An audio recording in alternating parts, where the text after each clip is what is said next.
Ove godine učenike 8. razreda očekuje najteža matura do sada. 75% zadataka će biti nepoznato, što znači da će morati da dobro odrede svoj deo zadatka. Ali nema razloga za paniku zbog toga što ima dovoljno vremena da se učenici pripreme i savladaju predviđeno gradivo. Od pre nekoliko dana aktivan je sajt mala-matura.com na kome će učenici moći da se pripremaju od kuće preko interneta za polaganje male mature iz srpskog jezika i matematike.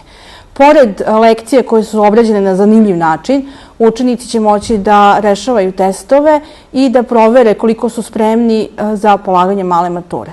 Pored toga, mogu da pitaju profesore koji vode ove programe i postavljaju pitanja preko Facebook stranice Mala matura. Odgovore dobijaju od tih profesora, a planirano je da uskoro krene i online konsultacija, tako da će učenici moći da imaju direktan kontakt sa svojim profesorima. Pred kraj mature će moći da polažu simulaciju završnog ispita, gde će moći da u određenom vremenu, kao na maloj maturi, sa određenim brojem zadataka provere koliko su spremni i šta je potrebno još naučiti.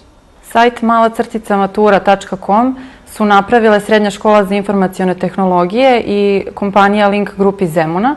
I korišćenje sajta je vrlo jednostavno. Učenici prvo što treba da urade, to je da se registruju prvi put kada odu na sajt.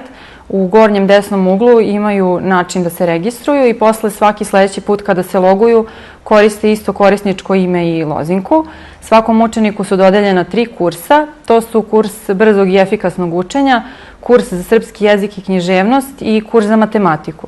Kompletno gradivo srpskog jezika i književnosti i matematike odgovara obrazovnim standardima.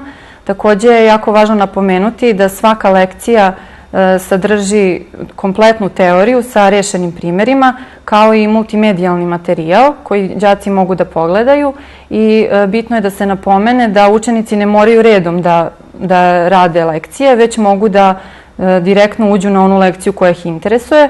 To je pogotovo značajno sada pošto osmaci još uvek idu u školu i tek treba neke oblasti da savladaju, tako da mogu da se direktno uloguju na neke lekcije koje sada rade iz srpskog i iz matematike.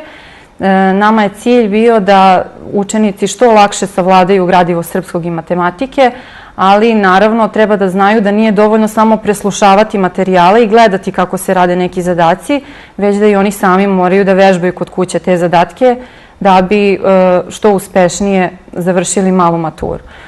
Sajt je takođe dobar i za srednjoškolce koji su propustili određeni deo gradiva iz osnovne škole i ne bi bilo loše da uđu i ponovo pregledaju materijale i provežbaju ono što su propustili.